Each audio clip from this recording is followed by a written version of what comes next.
হযরত আজরাইল প্রথমে নবীজির বুকের উপর তার হাতটা রাখলেন। নবীজি বললেন, আমার মনে হচ্ছে বুকের উপর উহুদ পাহাড় রেখেছে।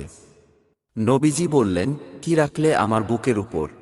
আজরাইল আলাইহিস সালাম বললেন, নবীজি আমি জানি আপনি আল্লাহর সবচেয়ে সম্মানিত মেহমান, তাই আস্তে করে আমার হাতটা রাখলাম।